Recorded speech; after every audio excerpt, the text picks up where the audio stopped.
Bonjour et bienvenue pour ce de la série à voir. Le film d'aujourd'hui s'appelle Harry Potter et The Order of the Phoenix, et l'ordre du Phénix, du Chevalier du Phénix évidemment. C'est réalisé par David Yates. Il est sorti le 11 juillet 2007 et je l'ai vu au cinéma à l'époque en français. Et dernièrement, je l'ai pu le voir en version originale, mais aussi bien en version italienne. On commence par les petits détails techniques. Ah non, on va commencer par le début. Je rappelle toujours le principe de mon récapitulatif des Harry Don Walber, des Francis Don Walber. J'ai toujours pas lu les films, les bouquins, je suis toujours pas fan. Et ce qui m'intéresse, c'est le défi cinématographique.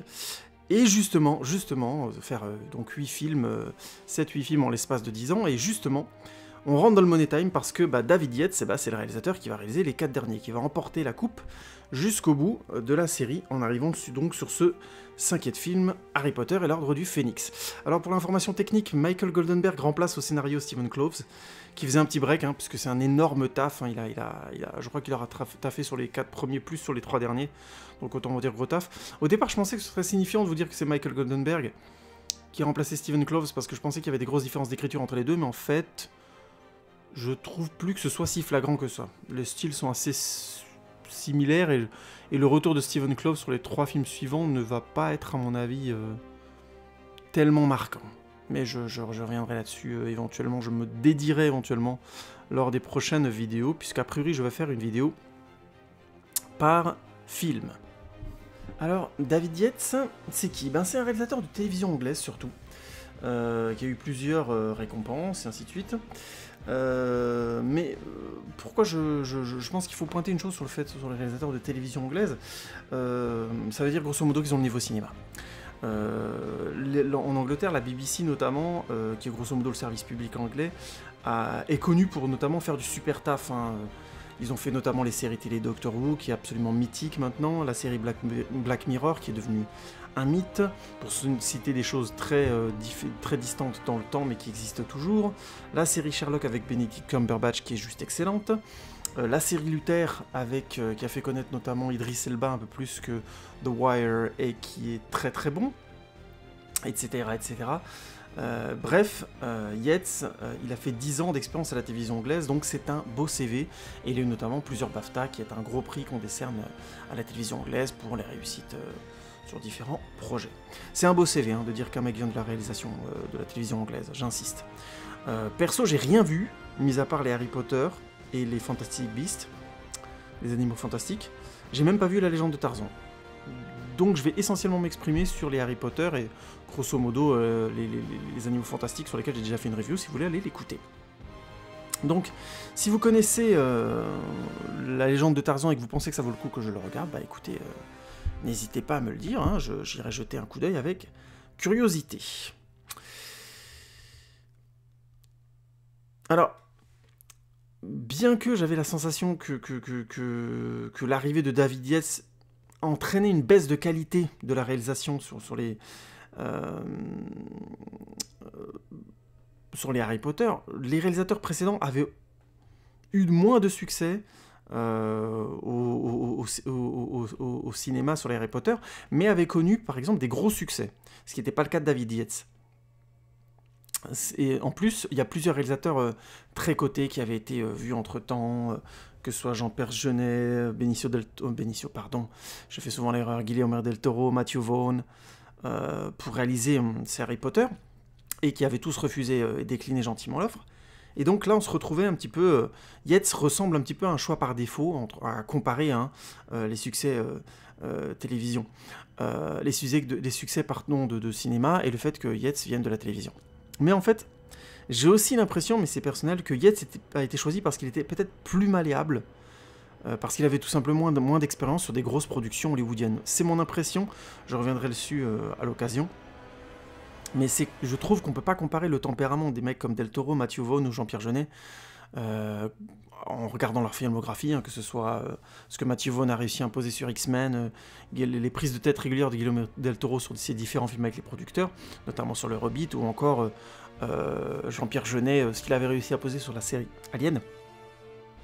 David Yates a quand même pas le pédigré derrière où on peut dire qu'il est imposé ce genre de choses. Alors peut-être que c'est le cas, hein, je connais pas assez son histoire et le principe de production des chaînes anglaises, notamment de la BBC, mais bon. Détrompez-moi encore une fois, donnez-moi des infos, des liens vers des articles, et je me dédierai dans une prochaine vidéo sans problème, je trouve ça... Mais a priori, à comparer, c'est des réalisateurs qui avaient un peu plus de bagou, de poids face à une production que Yates, ce qui me porte à croire que Yates était un peu plus manipulable. Alors je fais tout de suite la parenthèse pour rappeler que j'ai toujours pas retrouvé les sources disant que Rowling était trop présente pour les réalisateurs qui avaient donc quitté le projet, que ce soit Quaron, Newell ou Chris Columbus, hein, les 4 qui avaient œuvré sur les Harry Potter jusque-là. Mais bon, Del Toro, pour moi, Del Toro qui tanne Alfonso Cuarón pour faire un Harry Potter, et quand on lui propose de faire un Harry Potter, il est trop occupé. C'est pas que j'y crois moyen, c'est que ça me paraît un peu gros. Ça fait un peu joli sur la production de dire on a proposé ça sérieusement à Guillermo Del Toro, mais quand il nous a dit qu'il n'était pas libre, on a choisi de pas attendre parce que bon, on était pressé. Alors qu'en fait, on verra par la suite qu'ils ont su attendre quand David Yates leur a demandé, notamment de laisser un cap d'un an et demi entre les différents films. Je reviendrai dessus à l'occasion. Ou au moment du bilan, on verra. Et donc, Yates est sélectionné notamment par David Heyman, le producteur historique des Harry Potter, qui avait présenté les choses en disant que Yates était choisi parce qu'il avait déjà fait des films politiques subtils et que Harry Potter 5 était le film le plus politique de la série. Au départ, il devait en réaliser qu'un, dans le principe, mais comme tous les autres réalisateurs de la série, hein, il signait au départ pour en faire 2, 3, voire tous. Et en l'occurrence, David Yates a été un petit peu embarqué là-dessus aussi. Mais bon, dans le discours, on va dire, politique, David Heyman présente les choses en disant qu'au départ, il le voulait que pour le film 5, parce qu'il était plus politique, comme je viens de le dire. Alors effectivement, je trouve que si on doit aborder le film de ce côté-là, Harry Potter et l'Ordre du Phénix, la part politique est plutôt réussie, notamment grâce à l'idée des journaux, qui font des liaisons très dynamiques. On passe par des journaux magiques, vous savez, les fameux journaux, il y a de l'animation dessus, là, qui sont très réussis dans les différents Harry Potter. Ça dynamise beaucoup l'impact de l'histoire sur le monde des magiciens. Jusque-là, ça avait tendance à être un petit peu fermé. On avait une légère ouverture avec l'arrivée des différentes écoles dans Harry Potter et la Coupe de Feu. Et là, maintenant, grâce aux journaux, on voit clairement l'impact sur le monde des magiciens, et notamment grâce aussi à l'omniprésence du ministère de la Magie, qui aura donc un très très grand rôle dans ce Harry Potter-là. Même si, au final, le ministère de la Magie se contente, dans la narration, grosso modo, de faire de la désinformation sur Dumbledore et Harry. Alors que, de mon point de vue, c'est quand même le gouvernement, quoi. Donc, je pense qu'il pourrait faire bien d'autres choses. Il pourrait arrêter Harry et Dumbledore pour incitation à la panique. Enfin, vous voyez, pour moi, il y aurait vraiment beaucoup d'autres choses qu'ils pourraient faire, et je trouve qu'ils prennent vraiment beaucoup de temps pour un ministère visiblement décidé à refuser l'idée que Voldemort soit revenu. Je sais pas, il y aurait vraiment d'autres choses à faire. J'exagère un peu, mais c'est une manœuvre politique concentrée sur Poudlard. Ça me semble un peu limité pour un gouvernement de magie du pays qui a vu arriver les deux plus gros, les deux plus puissants magiciens de l'histoire, visiblement, hein, donc Dumbledore et Voldemort.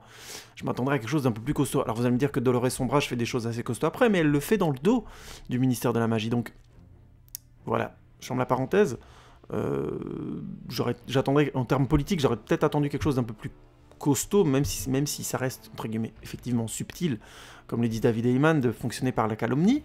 Alors ça doit être le cas dans le livre, mais bon, je m'attendrais à quelque chose d'un peu plus massu, hein. Il pourrait exclure Dumbledore, enfin, je sais pas, vous savez, incitation à la panique, exclusion, enfin, pour moi ça irait plus vite, mais bon, imaginons. Mais ce petit bémol mis à part, la manipulation politique du mystère de Poudlard, c'est probablement le point fort du film malgré tout. Je pense, c'est quand même ce qui fonctionne le mieux, c'est la partie qui fonctionne le mieux, notamment avec le personnage de Dolores Sombrage. Mais d'abord, le pitch. Harry Potter a vu l'horreur. Un de ses copains d'école est mort sous ses yeux. Et Voldemort est revenu, avec pour objectif principal de le tuer, lui.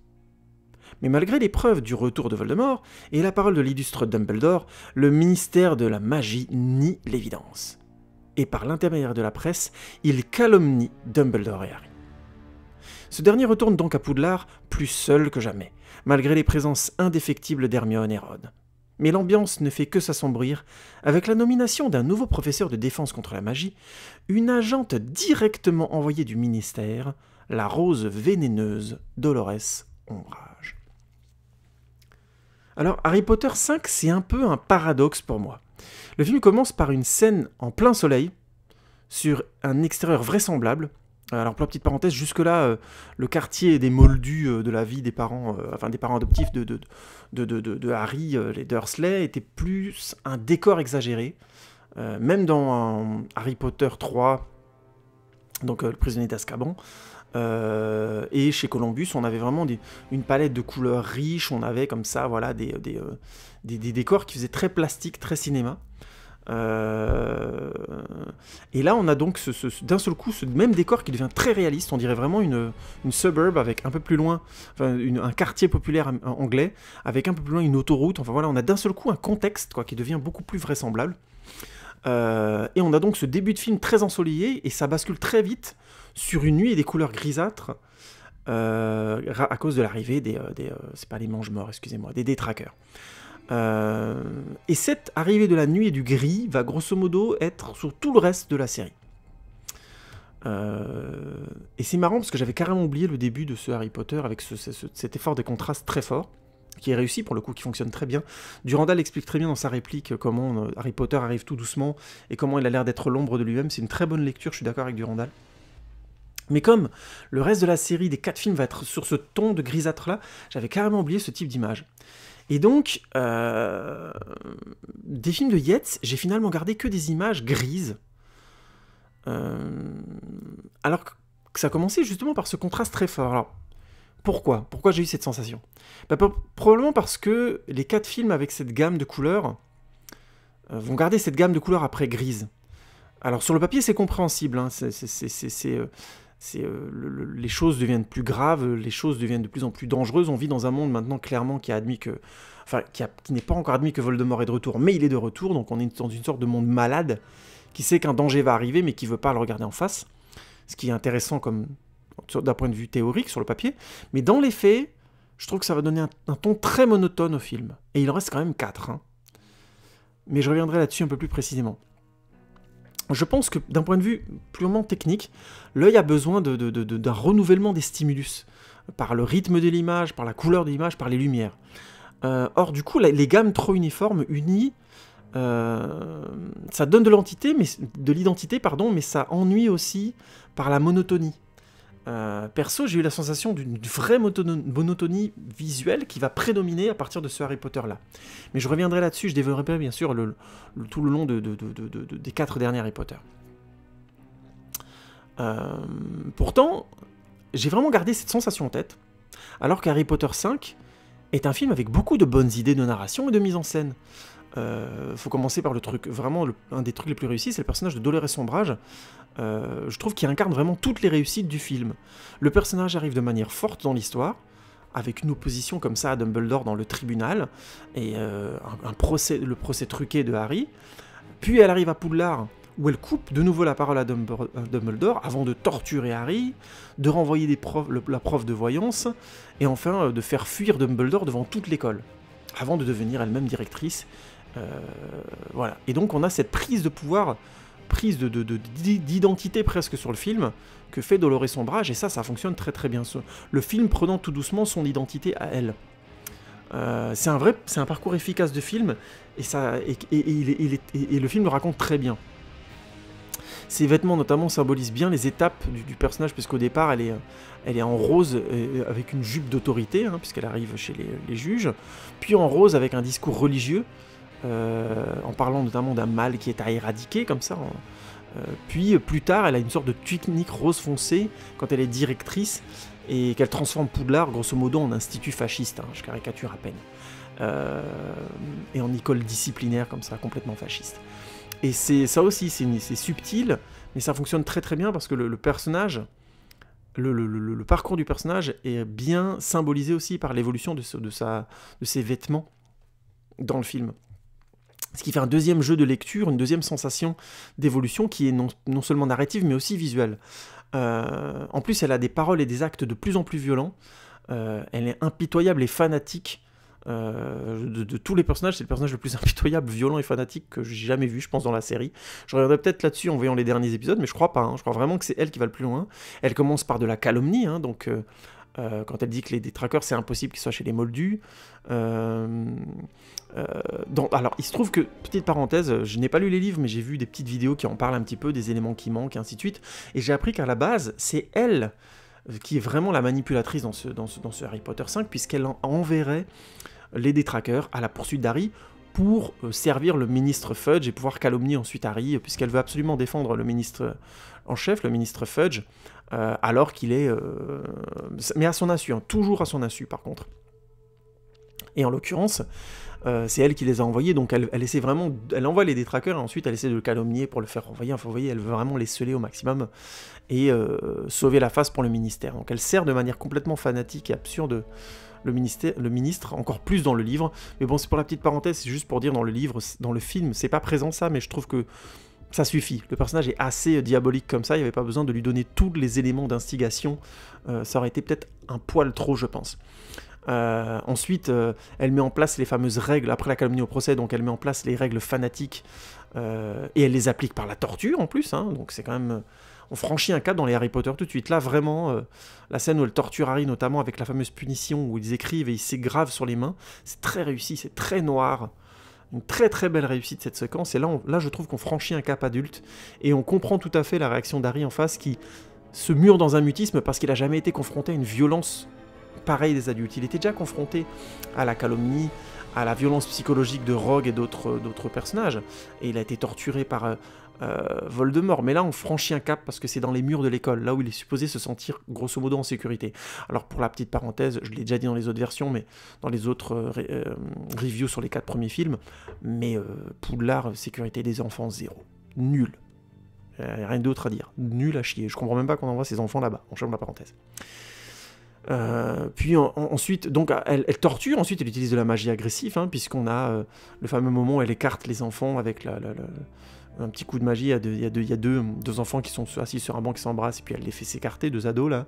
Ensuite, elle fait arrêter le tour de magie des frères Weasley, je crois que c'est un oiseau en papier, en le brûlant. Enfin, elle fait que des trucs comme ça, extrêmement secs, et la mise en scène met bien en scène à quel point on est dans l'émerveillement et la légèreté de l'enfance et de l'adolescence, et elle vient y mettre une sorte de coup de griffe, vous voyez, elle brûle les choses. Et le dernier coup, c'est quand elle ouvre bien sûr le mur de la salle sur demande où s'entraînent les membres de l'armée de Dumbledore avec Harry et tout ça, et qu'elle utilise un sortilège qui s'appelle Maxima Bomba. Donc vous voyez, complètement barré, il y a un gosse derrière le mur, elle calcule rien. Et elle passe ensuite à la violence psychologique aggravée en utilisant le Veritaserum.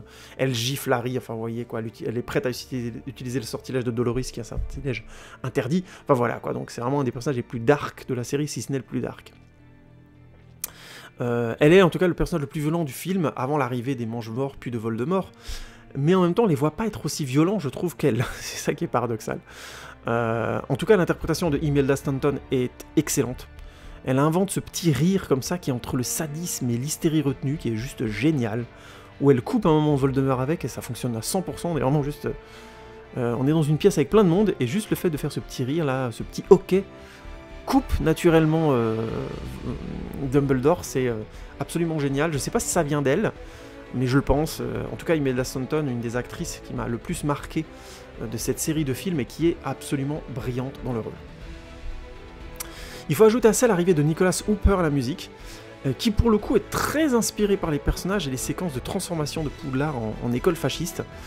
Il crée notamment ce petit air de musique, qui est le petit air de violon léger et espiègle, sur une action de radicalisation de l'école, hein, c'est le thème de grosso modo de Dolores Ombrage, qui est très efficace. Parce qu'il y a un contraste entre la légèreté de la musique et la vision de l'école qui devient de plus en plus stricte, de plus en plus oppressive, qui annihile littéralement la personnalité. Hein. D'ailleurs, ça fonctionne bien comme contraste entre Harry Potter 3 et 4. Là, dans le 5, on a d'un seul coup les uniformes qui reviennent, et ça donne un côté vraiment dark à la série, pour peu qu'on voit ce film dans la série d'Harry Potter. Et elle annihile bien sûr aussi la jeunesse, interdiction des bisous, et ensuite des rassemblements, enfin voilà quoi. Et elle avoue à la fin qu'elle est les enfants. Ça par contre c'est une réplique, bon, je pense pas que c'était la peine de le mettre, on avait compris, et on pouvait le lire entre les lignes, quand elle sent le besoin de dire à Harry et Hermione, en fait je déteste les enfants, ouais bon. pourquoi pas, mais je pense que c'était un peu évident, quoi. Bon, l'écriture n'est pas tip-top, mais je pense qu'il y a d'autres erreurs comme ça qui vont venir émailler aussi l'écriture du prochain Harry Potter, j'en parlerai au moment venu. Le contraste musical chez Nicholas Hooper, notamment entre le thème de Dolores Umbridge, je trouve vraiment son apothéose avec le thème de la rébellion des Weasley, notamment au moment où ils font exploser, hein, grosso modo, l'examen de Dolores Umbridge qui s'appelle le Howl, je crois, en version originale, et je sais plus, le hibou, non, je sais plus le nom que ça a en français. Le test qu'ils doivent passer, et avec notamment le beau symbole des textes de réforme qui tombent tous en se brisant au sol, la rigidité grosso modo qui est éclatée par la liberté, hein. C'est une vraie envolée pour le coup, c'est un des très très beaux moments du film, et le thème des Weasley, hein, porte un petit côté comme ça, irlandais, avec un violon joyeux, rapide et emporté, marquant comme... C'est vraiment un thème marquant dans la série des films, personnellement, notamment parce que en contraste avec la musique de Ombrage. Très très belle réussite, hein. Je connais pas bien la filmographie de Nicholas Hooper, mais là, pour le coup, il m'a calmé, je trouve que c'est brillant. Ces deux thèmes marquent très très bien le film, très efficacement. Cette partie où on voit l'école de Poudlard être radicalisée, donne beaucoup de caractère au film. Grâce aussi, comme je le disais, à la noirceur très prononcée, la calomnie des adultes envers les enfants, et surtout la torture d'adultes sur des enfants qui devient frontale. La torture de l'écriture, comme je l'ai dit, qui est particulièrement glauque et très réussie, qui marque le film comme ça, d'une empreinte, d'une noirceur que je trouve que la série n'avait pas trouvé jusque-là, hein. Vraiment là, à cet endroit-là, grand coup de chapeau à monsieur Yates, c'est très très bon, c'est marquant, c'est vraiment un des moments qui dans les différents Harry Potter me reste en tête, comme un tournant, mais aussi un moment vraiment horrible, où là j'ai senti pour la première fois la dureté de ce que vivait Harry Potter et de ce qu'il allait devoir endurer, ce qui était beaucoup moins le cas par exemple dans Harry Potter 4, où il vivait des choses très traumatisantes, mais où je trouvais que le film n'arrivait pas à ressentir cette violence-là. Et ça augmente clairement la noirceur du film, hein, cette torture-là, et ça met la touche de violence nécessaire à rendre l'école oppressante, ce qui est pour le coup une grande réussite aussi, puisque juste là on était encore dans un Poudlard quelque part enchanteur, et là clairement tout ce qui est enchanteur, comme je disais, est brûlé à l'écran, hein, le petit papillon qui vole, les effets de pyrotechnie des Weasley, enfin voilà, tout est vraiment mis à mal. Et donc je résume, mais toute cette partie est selon moi la grande réussite de Harry Potter 5. Notamment parce que du coup, la création de l'armée de Dumbledore devient logique et nécessaire aussi pour le spectateur. Si on ressent l'oppression physiquement, la violence physique que reçoit Harry et donc tous ses amis, c'est évident qu'ils doivent avoir une réaction, et du coup, la réaction de créer l'armée de Dumbledore est logique, elle fait sens, elle arrive de manière complètement naturelle. D'ailleurs, la séquence de création de l'équipe est bien foutue, notamment la réunion dans ce bar abandonné là. J'aime beaucoup la justification finale de l'armée, puisqu'il dit d'abord, voilà, enfin, grosso modo, c'est plus facile d'attirer les personnes avec « je sais faire ça, et je vais vous apprendre quelque chose qui peut vous faire rêver, et je vais vous l'enseigner », qu'avec « on s'entraîne, mais on va probablement y rester ». Je caricature, mais grosso modo, Harry présente les choses comme ça. T'as Ron et Hermione qui sont en train de dire « il est très fort, il a fait plein de choses dans les films précédents ». Pardon, excusez-moi. Et je suis un petit peu malade, j'espère que ça s'entend pas trop. Et Harry douche un petit peu l'ambiance en disant non, les 3 quarts du temps, j'ai eu de la chance, si ce n'est tout le temps, j'ai improvisé et j'étais à 2 doigts de me faire tuer, voilà, j'ai eu de la chatte. Et là, t'as, je crois que c'est Luna Lovegood qui dit oui, il paraît que tu sais faire un Patronus. Et c'est complètement logique. C'est-à-dire, comment on attire les gens pour faire quelque chose a priori d'un peu limite, mais dont ils ont quelque part envie, ben on leur montre le côté positif des choses, dans un premier temps. On peut les prévenir, leur dire attention, ça craint. Mais si tu mets que ça en avant, bah par définition, les gens sont moins attirés. Et c'est logique. C'est un réflexe naturel, et chez les adolescents, c'est encore plus, je pense, présent, ça me paraît. C'est pas insultant de dire ça, je pense. En l'occurrence, petite parenthèse, ça me fait penser à un épisode des Simpsons où on a Bart qui doit monter une armée, je crois que c'est dans les premières saisons, pour combattre, j'imagine, comment il s'appelle, Nelson Moons, je suis plus certain, et ils se réunissent tous, et ils commencent par dire, bon, je vous préviens tout de suite, c'est pas sûr qu'on va gagner, et ça risque d'être très difficile. Et là, t'as personne qui est intéressé, tout le monde l'envoie chier, et là, d'un seul coup, dit, bon, ok, j'ai compris, on va gagner, et ça va être très sympa. Et là, tout le monde fait, ouais, enfin, vous voyez ce que je veux dire, c'est une caricature, mais c'est exactement ça. Et je trouve que pour le coup, la scène, un bon pivot dans le film, dans la manière, dont l'armée de Dumbledore est créée, c'est cohérent. Et c'est pour ça aussi qu'après, quand ils sont plus que 7 ou 8 dans la dernière partie du film, pour faire partie de cette armée, c'est logique, parce que voilà, c'est vite, l'enthousiasme est vite douché par la réalité, c'est pas grave, c'est une réalité, ça veut pas dire qu'il faut rien faire, bien au contraire, j'y reviendrai. Et globalement, l'entraînement à la magie, je trouve qu'il est bon, ça rend vraiment crédible les étudiants, le fait qu'on est dans une école et que Poudlard soit une école, et qu'on ait des étudiants. Harry a le temps de grandir à l'écran, ce qui est rare dans la saga. Jusque-là, c'était essentiellement présent dans Harry Potter 3, dans son relation notamment à Remus Lupin. Je l'ai déjà assez expliqué dans ma review, je ne vais pas revenir dessus. Et là, en l'occurrence, on a notamment cet entraînement au Patronus qui réenchante un petit peu le film, depuis le deuxième, je trouve notamment, et qui contraste bien avec l'arrivée explosive de Ombrage dans le film. Ça fonctionne très bien. J'aime beaucoup c'est un des rares moments d'Harry Potter où, après le 1 et le 2, grosso modo, où revient une forme d'enchantement, une forme de merveilleux dans les yeux des élèves, notamment avec l'arrivée des Patronus, et le fait qu'ils arrivent à faire des Patronus, qui a l'air d'être visiblement un tour très difficile à faire. Un sort de magie, pardon, très difficile à faire, puisque c'est pas des prestidigitateurs. Hein. Remarque, ce serait drôle de faire Harry Potter version prestidigitateur. Bon, bref. Laissez-moi délirer, excusez-moi. Donc des sorts de magie, et l'émerveillement qu'ils ont, je trouve, fonctionne bien avec Ron qui crée un chien, Luna qui fait un lapin, je crois que Hermione fait une hermine, je suis plus certain. Enfin, ça marche vraiment pour le coup. La caméra est légère, elle virevolte un peu avec les Patronus, et il y a ce côté, ils ont taffé, on l'a ressenti avant, ils arrivent à le faire, et c'est enchanteur. Et c'est douché juste à ce moment-là, évidemment, et c'est là où la mise en scène est bien foutue, avec le Maxima Bomba de Dolores Sombrage qui défonce le mur. Donc voilà, ça, cette partie du film, elle est excellente. Du coup, est-ce que c'est un bon film?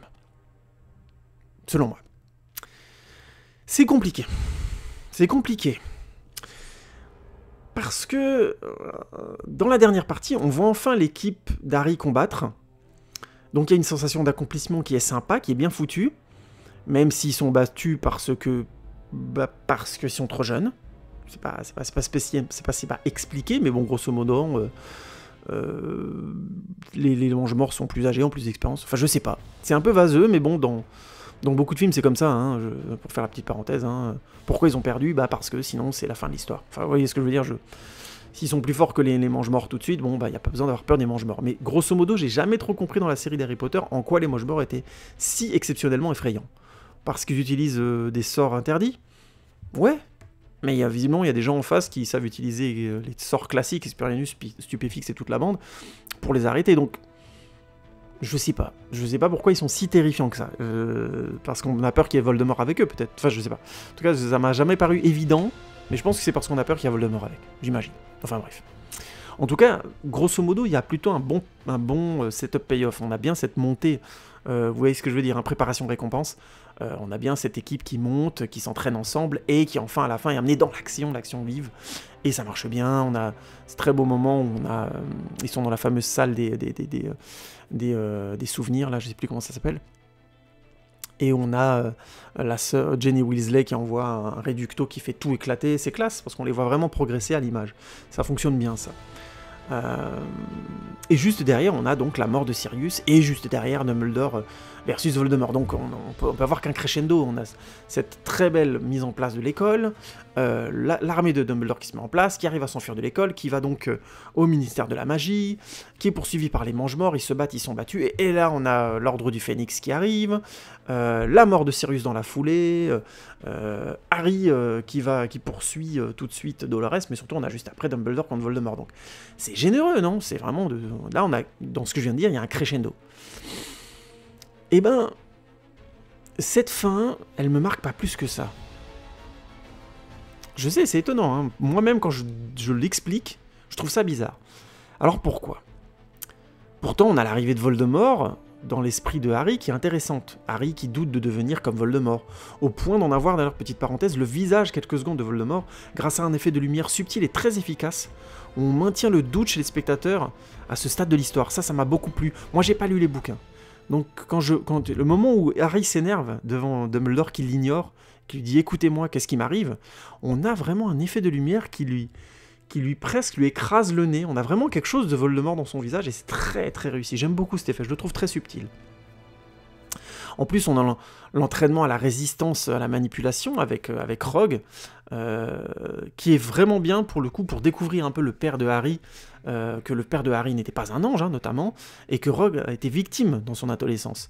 Et d'ailleurs, c'est assez cohérent avec la fin, parce que comme l'entraînement avec Rogue est arrêté par Harry, qui agresse grosso modo Rogue, Harry est incapable de résister directement à la fin.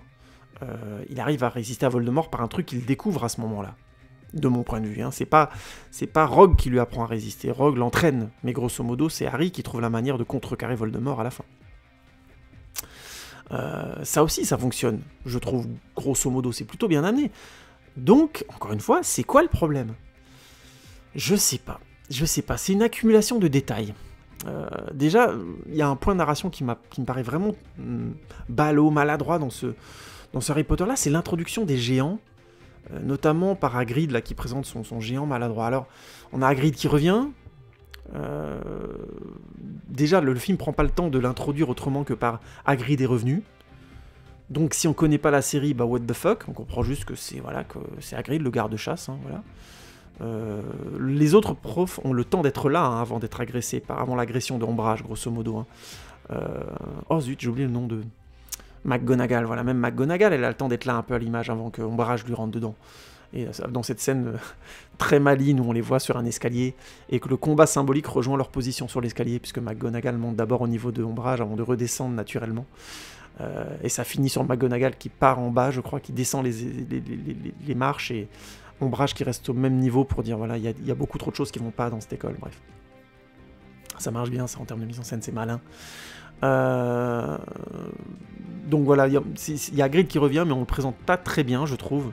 Vraiment, si on suit pas la série, je suis pas certain qu'on soit très... comment dire, qu'on comprenne vraiment ce qui se passe. Et je trouve que l'arrivée des géants, elle tombe un peu de nulle part dans ce film. Le personnage est introduit essentiellement pour être un outil à la fin. Il n'a pas de relation réellement développée avec Hermione ou Harry, qui aurait fait écho avec le reste de la narration. Je sais pas, par exemple, ils apprennent à être en relation avec lui. Voilà, ils se rendent compte qu'avoir un grand enfant, bah eux aussi c'est des grands enfants, donc quelque part il faut gérer une école. Je dis n'importe quoi, j'essaie juste de trouver un lien narratif qui soit cohérent. Je trouve que ça fait une histoire à côté de l'histoire. Il manque ce lien. Et c'est bizarre parce que ça me paraît pas indispensable. Hein. À la fin, notamment, ils sont grosso modo sauvés par le géant qui chope Ombrage, mais je trouve que les centaures auraient suffi à emmener Ombrage. Tout le truc, on voit Centaure, Ombrage me faire un sort méchant aux centaures, machin, qui peuvent rien faire. C'est anecdotique. C'est clairement anecdotique. Ils auraient pu arriver dans la forêt, les centaures auraient pu la choper, fin de l'histoire. Enfin, vous voyez ce que je veux dire? Ils auraient pu la désarmer, la choper, fin de l'histoire. Je vois pas pourquoi. Tout ce qu'elle raconte là n'est pas essentiel. Hermione le feinte, elle l'amène dans la forêt, centaure. Pourquoi elle sait qu'il y a des centaures dans la forêt? Bah parce qu'Harry lui a raconté. Enfin, vous voyez ce que je veux dire? Je trouve que c'est une conclusion faible à l'histoire de Dolores Ombrage en même temps. C'est vraiment dommage. On aurait pu se contenter de la fin des Weasley, puis Ombrage qui était démise de ses fonctions, grosso modo, après que le ministère ait vu Voldemort. Je trouve que... Vous voyez ce que je veux dire? Enfin, on aurait pu trouver une liaison beaucoup plus simple, comme je disais, voilà, les centaures seraient venus, on n'a pas besoin de ce personnage du géant. Le film, du coup, est inutilement alourdi, je trouve. Et le géant, paradoxalement, il revient pas dans les films suivants. Donc il y a vraiment un truc comme ça que je comprends pas sur ce personnage. Sans compter que personnellement, je suis pas convaincu par l'effet, la 3D de ce géant. Je trouve pas mal. Il est juste à la frontière d'être en 3D et être réaliste. Donc peut-être que c'est ce qu'il cherchait. Enfin moi, j'ai pas accroché, vraiment. Alors je sais pas s'il voulait garder une part d'émerveillement dans celui-là au travers du personnage du géant. J'en sais rien. Peut-être que ça faisait partie un peu du cahier des charges, dans chaque nouveau Harry Potter, il faut une nouvelle créature, enfin, je sais pas, j'essaie juste de trouver une raison qui me ferait comprendre pourquoi on a besoin de cette étape-là, spécifiquement, alors que Hagrid aurait pu revenir, et être menacé, et voilà, on aurait compris qu'il aurait fait des trucs pour Dumbledore, mais il peut pas en parler. Enfin, vous voyez, je comprends, tout ça m'a l'air très forcé, rallonge l'histoire de manière assez artificielle, et en plus alourdit, comme je disais, le film et la conclusion sur Ombrage, et c'est vraiment dommage, parce que le film était un peu catapulté à ce moment-là, et on aurait pu avoir une accélération beaucoup plus franche de l'histoire, il me semble. Surtout que Un autre point qui est fait, à mon avis, avec un manque de soin, c'est l'histoire entre Cho et Harry. On a une attirance d'abord des regards, comme ça, qui est plutôt intéressante, qui devient tactile avec l'entraînement. On voit bien le jeune homme qui essaye tout doucement d'apprendre à toucher une jeune femme, à lui montrer de l'intérêt, mais donc comme il est prof, il abuse un petit peu de son truc pour toucher les mains, le bras, machin. Puis Cho se cache pas du tout qu'elle est touchée par le truc, elle arrive pas à le cacher 3 secondes, c'est flagrant, enfin voilà, tout le monde le remarque, hein, Ron le premier. On a ce triangle amoureux avec Cédric, donc avec la photo de Cédric, l'explication de l'état d'esprit de Cho par Hermione, qui est vraiment pour le coup mignon, hein. On voit vraiment l'adolescence qui a besoin de concrétiser son désir, mais qui en même temps est contrecarré par des principes moraux qui sont les débats des adultes qui arrivent tout simplement dans des corps adolescents. C'est très intéressant, c'est plutôt une belle séquence, je trouve. C'est la séquence, je pense que c'est connu maintenant, mais c'est la séquence où Hermione éclate de rire à la fin après avoir mouché grosso modo gentiment Ron. Et en fait, il se trouve que l'actrice avait vraiment commencé à rire, Ron aussi, et du coup, David Yates avait eu l'intelligence de laisser ce plan continuer, puisqu'on lit ça vraiment comme une forme de complicité entre les personnages et non entre les acteurs. Et c'est bien, c'est quand la complicité entre les acteurs nourrit aussi le jeu d'acteurs, depuis le temps qu'ils sont ensemble aussi et qu'ils jouent ensemble, c'est un peu logique et c'est bien, c'est une belle séquence rafraîchissante. On a ensuite, pour revenir sur l'histoire de Cho et Harry, le bisou, et la trahison de Cho, qui en fait n'en est pas une, et puis rien. Et ça, je comprends pas. Donc, Cho les trahit, soi-disant. On se rend compte après qu'elle a rien trahi du tout et qu'on lui a filé du Veritaserum. Mais on n'a même pas le droit à un plan où Harry, grosso modo, la pardonne du regard ou n'importe quoi. On n'a rien. Grosso modo, Harry, c'est un connard. Même pas un regard, même pas une image pour montrer qu'Harry s'en inquiète. Il y a un manque de soin apporté à l'écriture du personnage principal. Il a un trajet comme professeur dans le film qui est plutôt classe, qui est bien foreshadowing du fait qu'il va quitter l'école, hein, puisqu'il devient grosso modo prof de ses copains, ce qui est plutôt classe. Il a une jolie histoire d'amour, donc il grandit, quoi. Il perd son père de substitution dans le film, donc tout ça, c'est des beaux trajets. Hein. Il devient prof, il a une jolie histoire d'amour, il grandit, il perd son père de substitution. Et un des autres éléments qui manquait pour le caractériser, c'est il envoie chier Cho. Enfin, je veux dire, même dans les suites, il revient pas sur le truc. C'est... Je comprends pas qu'une histoire qui prenne autant de temps à l'image, et qui est justifiée pour le coup, elle n'ait pas mérité une autre conclusion. C'est maladroit.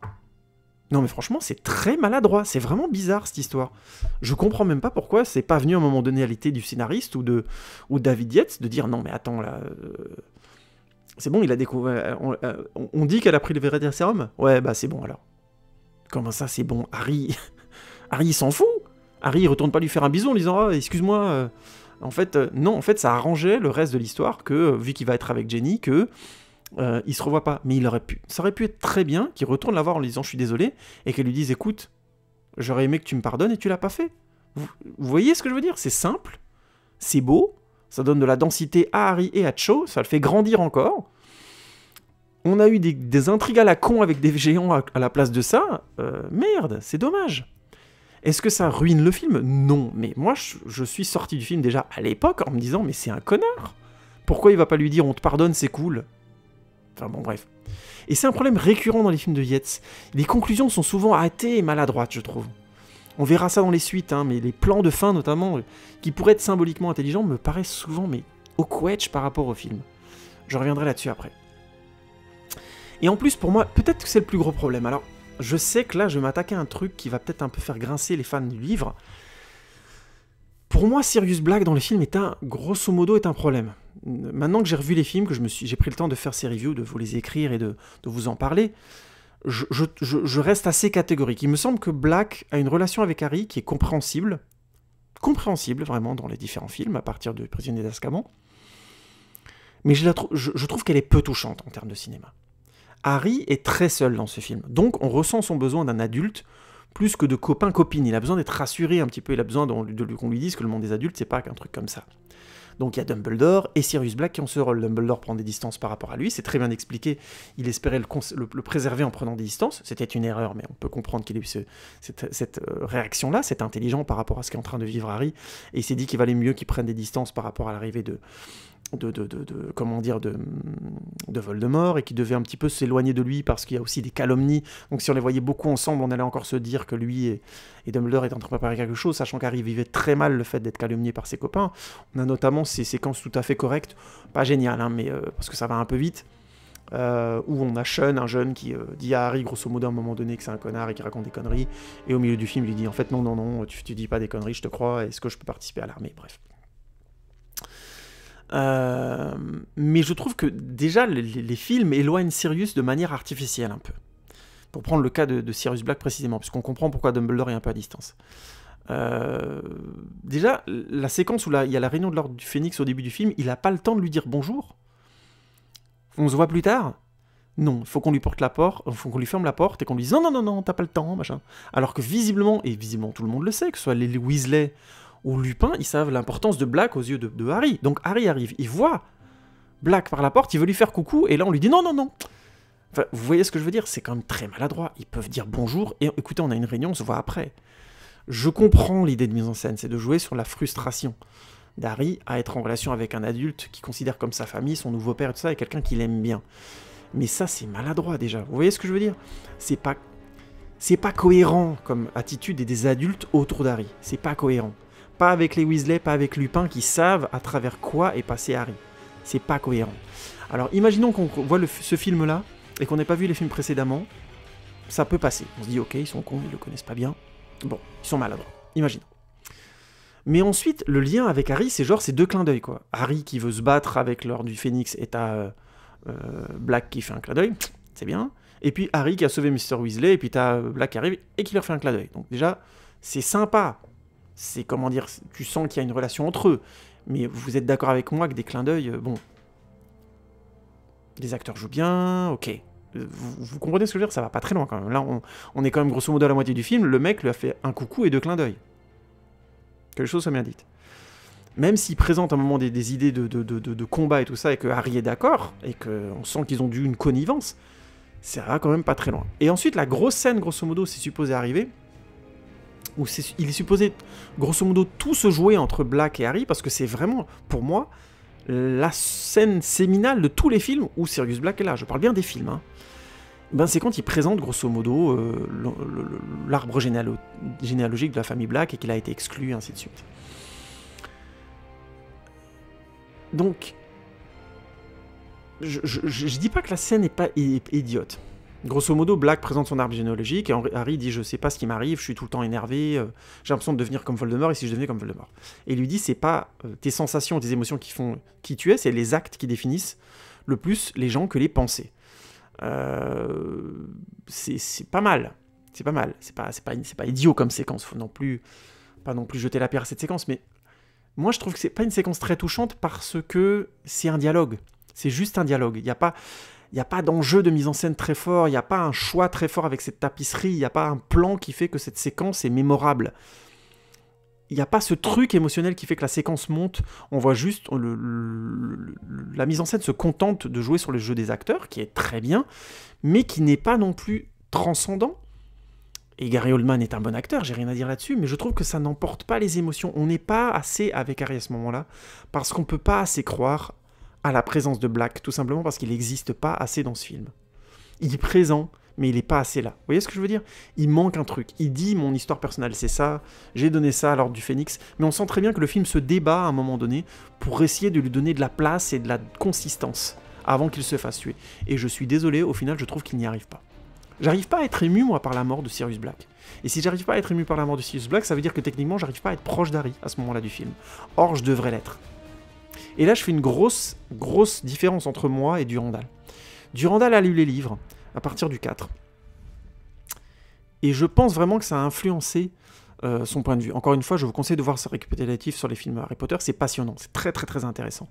Mais je pense vraiment que la grosse différence de point de vue entre lui, moi et beaucoup de gens d'ailleurs qui sont pas d'accord avec lui sur sa lecture des Harry Potter, elle vient de là, elle vient du fait qu'il a lu les livres et que du coup le personnage de Sirius, la mort de Sirius le touche vraiment par rapport à tout ce qu'il peut mettre derrière venant des livres. Dans les films, il n'est pas assez là. Comme je disais, dans Le Prisonnier d'Azkaban, il devrait avoir une grosse place, mais au final, c'est Lupin qui a une très grosse place, dans le rapport à Harry. Il est un petit peu présent dans la coupe de feu en donnant quelques conseils, mais finalement, bah, il est très loin, hein, il dit juste à Harry, je peux rien faire, fais gaffe. Et il refait le coup dans celui-là avant qu'il se voit, je sais plus s'il le voit plus tard, mais c'est plus tard qu'il le voit dans le feu. Donc voilà, ça reste quand même très faible comme présence. Et dans celui-là, c'est son pinacle, et il n'y a pas cette séquence où on se dit, voilà, c'est bon, ça fonctionne. Alors vous allez me dire qu'avec Rémus Lupin, Harry n'a pas de relation plus forte, et ben je vous dis non, c'est justement Rémus Lupin qui lui apprend le Patronus. Ça a l'air con, ça l'est pas. C'est très fort comme moment. Ils font quelque chose ensemble, ils vivent quelque chose ensemble. Il manque ce quelque chose à Black et Harry. Le seul moment où ils vivent quelque chose ensemble, c'est la fois suivante où ils se voient. Je parle pas de la gare, hein, où il lui dit grosso modo ça craint. Je compte pas le moment où ils se voient à la gare comme important, parce que je trouve qu'ils se disent rien de fondamental, ils lui montrent juste la photo de l'Ordre du Phénix en lui disant voilà, j'ai l'impression qu'ils étaient tous là hier. Encore une fois, c'est Black qui blablate. Et ça, il se passe rien, ils discutent. Et puis à la fin, ils combattent ensemble. Et au moment où ils commencent à se naître quelque chose, parce qu'ils battent ensemble et qu'ils arrivent à battre 2 mange-morts ensemble, donc c'est cool, il y a une filiation, si vous voulez, une affinité au minimum, il se fait tuer juste derrière. Donc même en comptant les rapports dans les films précédents, leur relation entre Black et Harry, elle n'est pas très intense. Il manque une scène séminale entre eux dans ce film. Pas seulement un conseil en mots, quelque chose à partager, que le spectateur puisse recevoir. Par exemple, il y a une séquence qui a été enlevée, j'ai maté des vidéos, donc on parle de séquences qui ont été enlevées du livre. Notamment, je vous mettrai les vidéos de ce mec, c'est pas mal du tout, où il parle notamment des moments qui ont été pas adaptés au cinéma et qu'il aurait aimé voir au cinéma. C'est très sympa, honnêtement. Très très bon travail. Et il parle notamment d'une séquence où on voit Neville Londubat aller voir ses parents à l'hôpital psychiatrique. Et on se rend compte que ses parents sont devenus fous, qu'ils ont été torturés grâce au sortilège de Loris, jusqu'à en devenir fous, ce qui est quand même horrible, quoi. Et on aurait pu, dans cette séquence-là, on allait voir les parents Londubat, voir la colère de Sirius, par exemple, c'est ses amis. Vous voyez ce que je veux dire? Ils vont à l'hôpital psychiatrique ensemble, Sirius revoit ses anciens amis pour la première fois, parce que Harry va accompagner Neville et que Sirius pense que c'est dangereux, il vient. Et là, on a Harry et Sirius qui partageraient une colère contre Voldemort. Vous voyez ce que je veux dire? Ils auraient quelque chose de commun, ça aurait été un événement. Vous voyez ce que je veux dire? Il manque cet événement, il manque ce truc dramatique qui fait qu'à un moment donné, Harry et Sirius sont réellement en relation. Et du coup, quand ils meurent après, c'est grave. Il manque quelque chose que le spectateur aurait pu ressentir. Parce que je trouve que l'image de torturer jusqu'à en rendre fou, vous savez, c'est toujours impressionnant, hein, une personne qui est devenue fou. Ça fait vraiment peur. Là, je trouve que torturer jusqu'à tuer quelqu'un, c'est quelque chose, mais le rendre fou, malade de folie, c'est vraiment ignoble au level max. Et je pense que n'importe qui peut le savoir. Je donne un exemple comme ça, vous voyez, je fantaisise un peu, mais ça aurait été, je pense, une excellente séquence qui a été abandonnée parce qu'elle coûtait trop cher probablement à monter, ce qui est tout à fait juste, et Durandal le présente bien, mais je trouve qu'il y avait là quelque chose à faire avec Sirius, qui aurait mérité une chambre d'hôpital. Après, c'est mon point de vue, hein, ça se discute peut-être. Mais en l'occurrence, en l'état, le film, tel quel, c'est un peu mou, c'est pas très marquant. Et du coup, la mort de Sirius, bah, elle est pas très intense. La mise en scène est choc, hein, elle arrive brutalement dans la scène, même si dans le film, il y a des très très gros foreshadowing, le nom de Sirius avec le noir brûlé sur la tapisserie, des Blacks, et d'autres moments comme ça, je sais plus, il y a 2-3 moments, bon, gros foreshadowing, il va mourir... Il lui dit, après tout ça, on sera ensemble. Ça, c'est le truc classique, le cliché de cinéma, le personnage qui te dit, après tout ça, il faudra qu'on se parle. Et il se fait tuer, hein. Qu'est-ce que j'allais dire? J'allais spoiler Game of Thrones, mais bon, vous voyez de qui je parle dans la saison 1. Peu importe. Mais bon, c'est un gros cliché de cinéma, donc voilà, il y a vraiment des gros foreshadowing, au moins 2, qui va se faire tuer. Daniel Radcliffe est très bon, hein, j'insiste, hein, dans son rapport au personnage. Je trouve que c'est un des films où il est vraiment... Il progresse, il devient un adulte, on voit vraiment son côté sombre, il y a plein de séquences où il marche bien, Daniel Radcliffe, c'est vraiment bien. Mais le build-up est trop peu efficace pour remporter le film, je trouve, au final. Et je trouve que Sirius Black symbolise bien l'échec de ce film, parce que si on n'est pas attaché à Sirius Black, on peut pas vivre le crescendo de la fin du film complètement. Et c'est quand même marquant que la plupart des gens qui ont vu ce film parlent de Dolores Ombrage et pas de Sirius Black. Ils disent que la mort de Sirius Black, mais ils parlent pas de Sirius Black. Et pour moi, pour qu'une mort nous marque, il faudrait qu'on parle du personnage. Quand je dis que Daniel Radcliffe est très bon, c'est le moment où il crie comme ça, où on n'entend rien. D'après David Yates, c'est parce que le cri était trop horrible et qu'il voulait pas aller aussi loin, ce que je peux comprendre. Hein. C'est toujours quelque chose à doser. Ça reste un film pour la famille, même si ça devient de plus en plus sombre. Donc c'est toujours délicat de doser ça. J'aurais préféré que ce soit dans X-Men 2 avec le cri bestial de Wolverine, ou que ce soit dans celui-là avec le cri bestial de Harry qui vient de perdre son père adoptif, en quelque sorte son vrai père de vie, qu'il crie, qu'il hurle et que ce soit terrifiant, parce que je trouve que ça aurait amené le film, ça aurait encore rajouté un pic émotionnel, et peut-être que ça aurait emporté la partie. Mais bon, je comprends en même temps, l'effet est beau, on le voit hurler comme ça, Rémus Lupin le tient, et puis il y a ce silence comme ça qui est noble quelque part. Donc pourquoi pas? À la limite, pourquoi pas? Je suis pas convaincu que ça aurait tout emporté, et que le build-up, l'absence du build-up ou la faiblesse du build-up aurait changé avec ça. Et du coup, ça explique un peu, vous comprenez un petit peu pourquoi. J'ai différents éléments, mais je pense que vraiment la faiblesse de la relation à Sirius et le manque d'impact de sa mort explique beaucoup ma sensation, grosso modo, d'un film tel que Harry Potter 5. Perso, pour la petite parenthèse, je suis beaucoup plus marqué par Lupin dans Harry Potter 3, dans la relation qu'il a avec Harry en comparaison. Et encore une fois, je pense que ça vient tout simplement du fait qu'ils partagent réellement quelque chose. Ils font pas que dialoguer. Ils vivent ce moment où ils apprennent ensemble à faire du Patronus. Et c'est bien écrit et c'est sensible et ça suffit. Et c'est bien écrit et c'est sensible dans ce Harry Potter, j'insiste. Mais il manque une scène, il manque un truc entre eux à vivre. Je ferme la parenthèse, je vais pas le répéter 20 000 fois, mais vous comprenez un peu mieux pourquoi ce Harry Potter, l'heure du Phénix, n'emporte pas tout à fait la mise, selon moi. Et du coup, c'est terrible. Une fois que cette mort n'a pas l'impact escompté, on se rend compte de différents détails. Harry commence à poursuivre Dolores... n'importe quoi, c'est pas Dolores Ombrage. Commence à poursuivre Béatrice Lestrange, et il n'y a personne de l'ordre du Phénix qui le poursuit, qui dit non, n'y va pas, ou que... Il le regarde partir la poursuivre alors qu'elle est très dangereuse, visiblement. Et en plus, super loin. Bon, je sais pas, ils étaient occupés. Ils avaient d'autres choses à faire. Hein. Visiblement, Rémus Lupin a le temps de le tenir pendant 5 minutes, mais il n'a pas le temps de le poursuivre pour les débons. Bref. Vous voyez, on se rend compte de ces incohérences-là en regardant le film d'un seul coup. Parce qu'on n'est pas assez marqué. C'est la preuve qu'on n'est pas assez marqué par cette mort-là, par ce moment qui devrait être un pic dramatique dans toute la série, hein, pour Harry. Je reviendrai là-dessus sur ma conclusion globale des Harry Potter, de toute façon, il y a des choses à dire à ce niveau-là. Et donc, c'est terrible, parce qu'on arrive ensuite sur le combat entre Voldemort et Dumbledore, qui est un super climax, que le film, je trouve, foreshadow peu, ce qui est dommage, parce que là, pour le coup, j'aurais trouvé ça malin, de sous-entendre que Voldemort et Dumbledore vont se rencontrer à la fin, au lieu de le jouer comme une surprise, autant le vendre dans le reste du film en disant voilà, je sais pas, ça aurait pu passer par des répliques, hein. Si je devais me retrouver face à Voldemort, blablabla, Harry demandait conseil à Dumbledore sur je sais pas, de la magie ou n'importe quoi, vous voyez, Rogue ou n'importe qui aurait pu faire du foreshadowing là-dessus, ça aurait été très sympa, c'est les deux magiciens les plus puissants du monde, vous voyez, quelque chose qui soit un peu plus évident et qu'on se dise oh là, ça va arriver, ça aurait fait monter la sauce, vous voyez ce que je veux dire, ça aurait été sympa quoi, on serait dit ah, il y a Voldemort et Dumbledore qui vont se rencontrer. Même si on connaît pas la série, on se dit les deux magiciens les plus puissants du monde, s'ils se rencontraient, qu'est-ce qui se passerait? Je dis n'importe quoi, mais ça c'est un truc, c'est des éléments tout bêtes pour donner envie aux spectateurs d'aller vers la fin. Alors là, ça arrive un peu comme une surprise, Voldemort débarque, au moment où Dumbledore arrive, moi j'étais un peu en mode d'accord, comment il a su qu'ils étaient là? Et pourquoi? Enfin, bon, vous allez me dire, l'ordre du Phénix c'est ses copains, je fais mais d'accord, mais pourquoi il est pas venu avant? Enfin bon, je ferme la parenthèse, mais tant mieux, ça donne lieu à une confrontation qu'on a envie de voir. Mais bon, en même temps, ça arrive un peu comme un cheveu sur la soupe, mais bon, imaginons. En tout cas, une fois que ça arrive, ça manque bizarrement de tension. L'enjeu est fort, hein, c'est le monde donc le monde est montré par les journaux, il faut quelque part protéger Harry, empêcher Voldemort de tout gagner de tout de suite, hein, donc c'est classe, c'est vraiment bien. Je disais le monde par les journaux, ce que je veux dire par là, c'est que il s'agit de détromper les calomnies, hein, donc c'est classe, tout ça, on comprend que tous les enjeux, hein, il faut protéger Harry, il faut empêcher Voldemort de gagner, mais il faut aussi que le monde sache que Voldemort est revenu, et c'est marrant, mais ça manque de tension. C'est spectaculaire, certes, hein, aucun problème, moi j'aime bien je crois qu'il fait un serpent de flammes et tout ça, ensuite t'as Dumbledore qui l'enferme dans une boule d'eau et tout ça. C'est classe, hein, franchement, c'est joli, hein.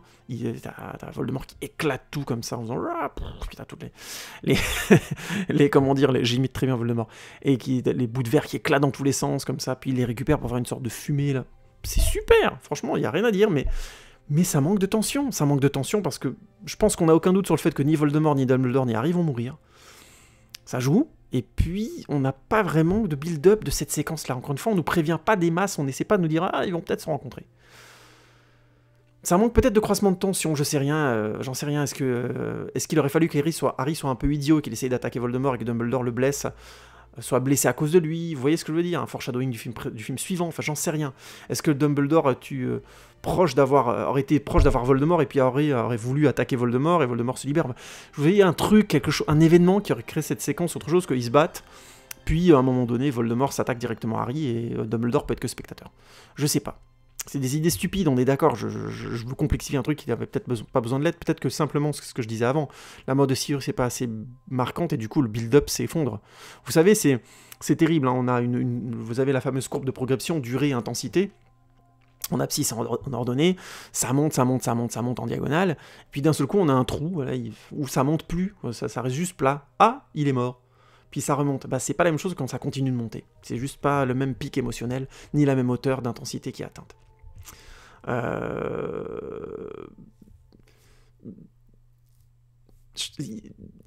toute façon, il y a un problème d'intensité dans les conclusions de ce film. Toutes. Globalement. Ombrage et le géant, bah, c'est mal amené, c'est déplacé. Sirius, c'est trop mou dans le build-up, et du coup, sa mort est peu marquante. Et à la limite, le build-up de Voldemort est sympa, mais finalement, Dumbledore versus Voldemort, c'est peu impliquant. Parce que Dumbledore est aussi trop secondaire dans le film. Enfin, vous voyez ce que je veux dire, il y a des tas de choses comme ça qui font que toute la fin est un degré en dessous de ce qu'elle devrait être. Le vrai climax du film, c'est donc Harry qui combat la possession. Mais là aussi, régler un combat mental par un montage d'image, c'est pas très original. C'est lisible, c'est compréhensible, mais c'est peu intense émotionnellement, je trouve aussi.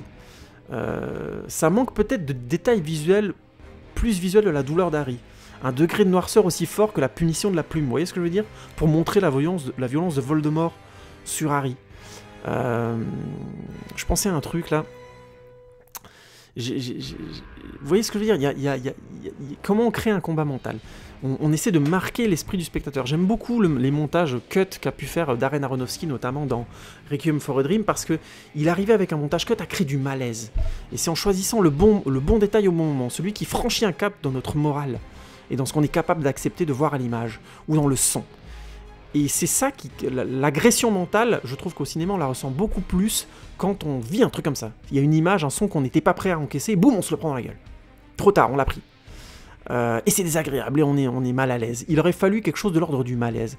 Or là, en l'occurrence, c'est lisible, mais c'est mignon, quoi. C'est-à-dire que Voldemort se contente de montrer des moments traumatisants de la vie d'Harry, mais on les voit, on les ressent pas. Vous voyez la nuance? On voit la mort de Cédric, on voit la mort des parents d'Harry, de Sirius Black, on y revient, machin. Mais aucune de ces morts dans la série n'est assez marquante, même si on a vu les films précédents, je trouve, émotionnellement, pour être marquée par ça. Là, c'est terrible, hein, c'est quand la série de films commence à être inefficace à des endroits où elle aurait dû absolument l'être, et du coup, bah, ça handicape ce film-là aussi. On ne montre pas, on ne donne pas assez à ressentir la violence que provoque Voldemort. L'idée est très sympa, hein, Harry contrecarre Voldemort en se souvenant des bons souvenirs avec Harry, Hermione, tout ça, machin. Et évidemment, il y a le plan, comme je disais, ça finit sur le plan où Ron et Hermione rigolent, et en fait, c'est les vrais acteurs qui rigolent, donc c'est très malin. Mais ça manque d'un degré de force. Vous voyez ce que je veux dire? Ça manque d'un degré d'intensité. Qu'est-ce qui pourrait contrecarrer un malaise? Bah, c'est le baiser avec Cho. Mais le problème, c'est que Cho, l'histoire a été mal conclue avant, donc on peut plus le remettre. Vous voyez ce que je veux dire? C'est constamment ça, cette balance-là, qui est subtile et qui fait que le film va jamais réellement l'emporter. Alors, comment conclure un petit peu cette critique? Parce que ça fait un moment que je blablate. Il y a eu un problème d'écriture du film? Bah peut-être. Le film raconte grosso modo la prise de conscience d'un jeune, de la jeunesse, que le monde des adultes est corrompu et lâche, qui vont devoir combattre et souffrir pour changer ça. Ça, c'est l'histoire centrale du film. Et c'est très très bon à Poudlard, avec l'arrivée notamment de Dolores Umbridge et la radicalité que prennent les événements. Je dirais qu'à contraster dans ce film-là, c'est beaucoup moins bon dès qu'on sort de Poudlard. Voilà, je reviens un petit peu sur la scène de l'hôpital psychiatrique, notamment avec les parents de Neville, qui a été abandonnée, et c'est vraiment dommage, puisque c'est une scène qui aurait pu incarner visuellement le risque du combat, la peur justifiée de Voldemort et de ses comparses, mais la nécessité absolue de s'y opposer, Et en plus, on n'aurait pas compté sur les films précédents. Vous voyez, c'est une séquence qui en elle-même aurait pu syncrétiser ça. C'est des mecs qui sont assez tarés pour vous torturer jusqu'à ce que vous deveniez dingue. Ils vous font pire que vous tuer. Vous voyez, ça me plaît. Ce degré-là de noirceur, là. Et c'est dommage d'avoir abandonné cette scène parce qu'elle ouvrait beaucoup de portes. Elle crée un appel d'air dans le film en plus aussi, avec ce côté un petit peu scolaire qu'a le film Ministère de la Magie, Poudlard, Ministère de la Magie, Poudlard, enfin voilà. Forêt, vous voyez, c'est un petit peu faible aussi. Et ça se sent parce que je trouve que le film se dépatouille pas très bien quand il est au ministère, en l'occurrence, comme je l'expliquais avant, et ni dans la forêt en l'occurrence, où l'introduction du géant est pas terrible. Je trouve que le film abandonne en fait un peu dans la partie finale son propos, ou plutôt il ramollit parce que le film est une étape. En tout cas, c'est ma sensation. Harry quitte Poudlard après le film suivant, donc on peut pas être aussi radical avant. Vous voyez ce que je veux dire? On peut pas dire il a déjà franchi un cap de dureté, de noirceur, parce que c'est après le prochain Harry Potter qui part. Moi, je trouve ça absurde, parce que la mort de Dumbledore, oups, spoil, vous savez que je spoil la mort, hein, donc n'ayez pas peur, si vous écoutez, c'est que vous les avez déjà vus. La mort de Dumbledore dans le suivant, pour moi, c'est évident que ça sonne le départ d'Harry, c'est juste naturel. Donc voilà, je comprends pas ce qui les a inquiétés. Selon moi, c'est une erreur. C'est une erreur récurrente dans la série. Je trouve ça très intéressant que vous regardiez vraiment les critiques de Durandal parce qu'il est vraiment opposé à moi là-dessus. Il trouve que c'est une des forces des films de David Yates d'avoir été vraiment des films ensuite qui sont des suites les unes des autres et qu'on a l'impression de voir un grand film en 4 étapes. Moi, je pense qu'au cinéma, c'est une erreur. Le film doit aller le plus haut qu'il peut et c'est au film suivant de faire mieux. Point barre. Et là, je trouve que la conclusion de ce film-là, c'est comme si qu'elle se retenait d'y aller parce que fallait que les films suivants aillent plus haut. Je spoil tout de suite ma conclusion globale de tous les Harry Potter, ce ne sera pas le cas. Je vais vous expliquer en détail pourquoi, mais ce ne sera pas le cas. Les films suivants ne vont pas réussir à monter plus haut. Ou très rarement, mais j'y reviendrai. Et je trouve que c'est symbolisé par un plan du film, le plan de fin du film. Je disais que les films de Yates sont souvent mal finis. Et bien le plan de fin, c'est Harry et ses copains qui vont vers le train en ayant compris que l'amitié est leur meilleure arme contre Voldemort. C'est mignon, on comprend symboliquement, ils retournent au fameux train où ils arrivent toujours avec pour aller à Poudlard, qui est le symbole de l'arrivée à Poudlard et tout ça. Intellectuellement, c'est juste, il n'y a rien à dire au niveau du sens de l'écriture. C'est émotionnellement, par contre, je trouve que c'est tiède. On est quand même dans un film sur des jeunes qui refusent l'état du monde et qui vont faire corps pour le changer. Émotionnellement, c'est plus un élan, une énergie vers l'avant. Vous voyez, ça ressemble plus à un jeune qui veut s'opposer au monde. Il n'est pas modéré, il n'est pas en train de dire on va changer les choses, on va se poser à table et en discuter. Et il veut sauter des barricades, vous comprenez l'idée, quoi. Il y a quelque chose de l'élan positif et combattant. Vous voyez ce que je veux dire, quoi. Puisqu'il se met dans l'action avec une sorte d'énergie qui est incontrôlée, incontrôlable, qui est celle de la jeunesse, qui n'a pas pour but de se fixer de limites. C'est pour ça que je parle vraiment d'un élan, de quelque chose qui va vers l'avant. Pour moi, c'est plutôt un train qui part en tromble, par exemple. Au lieu de finir sur le chouchou mignon du train, ou vous voyez, qui fait un petit peu une réaction de film pour gosses. Là, il faudrait que ce soit un élan adolescent, un train puissant et déterminé vers l'avenir. Dans une perspective, ils partent, vous voyez. Ça, c'est la jeunesse qui s'oppose avec force, qui a envie d'aller avec de l'élan et qui sait qu'elle a une force dans l'amitié, dans la camaraderie qu'ils ont réussi à créer ensemble. Et le dernier plan du film, il est plan-plan, il est mignon, on a compris qu'on était tous des amis, on va pouvoir s'opposer à Voldemort. C'est mignon, c'est joli. Mais encore une fois, ça manque de force. Et je trouve que c'est un peu à l'image de la fin d'Harry Potter 4 aussi, de la coupe de feu avec ce bateau et ce carrosse qui partent joliment. Grosso modo, c'est la fin de l'enfance, c'est le début de l'adolescence, on comprend l'idée, c'est la fin d'un certain rêve, puisqu'ils rentrent maintenant dans l'adolescence avec la sexualité, avec toutes les choses comme ça, qui commencent vraiment dans ce Harry Potter-là, là-dessus pas de problème. C'est mignon, mais Harry, il a été torturé juste avant. Cédric est mort. Et on a compris que l'enfance était finie. Donc pour moi, le dernier plan, il est redondant. Il est en retard, vous voyez ce que je veux dire ? Et pour moi, c'est intéressant parce que c'est très important de soigner ces fins. Pour Harry Potter et l'Ordre du Phénix, la fin possible aurait pu être au ministère, par exemple, juste après la victoire. Harry est triste. Les copains nouveaux de l'Ordre Phénix le rejoignent. il le rebooste, vous voyez. On se souvient qu'il accomplit ça cette année, Voldemort n'a qu'à bien se tenir, il le dit à eux, vous voyez, à ce moment-là. On a l'image de groupe avec Voldemort qui attend les journalistes hors champ, on a les flashs qui crépitent et c'est la fin. Vous voyez ce que je veux dire? On emporte la fin. On n'a même pas besoin de retourner à Poudlard, parce qu'au final, ça dit pas grand-chose le retour à Poudlard à la fin de ce film. Et le film suivant, en plus, commence exactement là. Vous pigez l'idée? Bref, je crois que j'ai assez parlé de ce film, mais vous comprenez un petit peu mon point de vue. Comment je peux conclure ça? Je dirais que c'est un peu dommage. Parce que Harry Potter, l'Ordre du Phénix, il est pas loin d'être très bon. C'est un film sur lequel j'avais gardé un souvenir un peu dur, alors qu'en fait, toute l'histoire avec Ombrage, c'est quasiment un sans faute, à part la conclusion. C'est vachement bien, quoi. C'est noir par moments, c'est emporté, les Weasley qui la contrecarrent comme ça, c'est vraiment classe. On a vraiment la jeunesse contre l'âge adulte, dans le sens les plus radicaux, en quelque part, mais c'est beau. C'est dommage qu'ensuite le film ralentit sur sa fin, et donc dans son sens, en quelque sorte. Sans compter que, pour la petite parenthèse que je pointerai encore plus dans les critiques suivantes, on commence à rentrer dans ces fameux moments de non-explication sous prétexte d'épisode, notamment avec un détail, on voit le personnage de Tonks au début du film qui change de couleur. On lui dit, il y a Folleuil qui lui dit, qu'il l'appelle Nymphadora, et elle s'énerve en disant non, je m'appelle Tonks, connard, on m'appelle jamais comme ça, je dis pas connard, mais on m'appelle jamais comme ça, et on voit ses cheveux devenir rouges. Moi, c'est un truc qui me donne envie de connaître le personnage et de savoir pourquoi elle fait ça. C'est jamais expliqué dans ce film-là, et je vous rassure tout de suite, c'est jamais expliqué dans les suivants. Donc, ça commence à être des clins d'œil comme ça qui sont faits aux fans. Et ça, pour moi, c'est de la saloperie qui va polluer les films suivants, mais je vais l'expliquer clairement dans mes reviews sur les films suivants. Je reviens pas non plus sur le fameux coup de Hagrid c'est qui, hein, si on n'a pas vu les films suivants, les films précédents, tant pis. Et malheureusement, ça va être de pire en pire, mais on verra ça dans les films suivants, en termes de les fameux clins d'œil, là, ça va être horrible. On va vraiment avoir une cascade à un moment donné. Mais grosso modo, c'est un film sympa, j'ai bien aimé regarder, et tout le passage sur l'école mérite qu'on le regarde, et le personnage de Dolores Ombrage mérite largement le détour. Si on n'a pas vu d'autres films Harry Potter et qu'on mate Harry Potter lors du Phénix, je pense pas qu'on passera un mauvais moment. Mais il faut être clair, la fin n'a pas l'anticité qu'elle voudrait avoir dans ce film et dans la série. Hein. Pour moi, c'est réglé. Je pense que si on n'a pas lu les livres, on peut pas être réellement emporté par la fin de ce film. En tout cas, c'est mon point de vue. Je vais m'arrêter là. Je vous remercie beaucoup de votre écoute. On va continuer bientôt la review sur les Harry Potter. Hein, vous inquiétez pas, on va continuer avec Harry Potter et Le Prince de Sang Mêlé, un des films les plus critiqués, critiquables, très compliqués. Donc je vais prendre mon temps. Je pense que je ferai une review aussi longue que celle-là, malheureusement.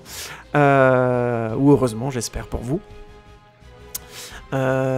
J'espère que ça vous a plu, on se retrouve bientôt, n'hésitez pas à tweeter, facebooker, liker, partager tout ça, mais surtout à me donner votre avis dans les commentaires où vous voulez, sur tous les réseaux sociaux. On se retrouve bientôt pour un prochain épisode de la série à voir, et je vous dis à bientôt les amis. Ciao ciao.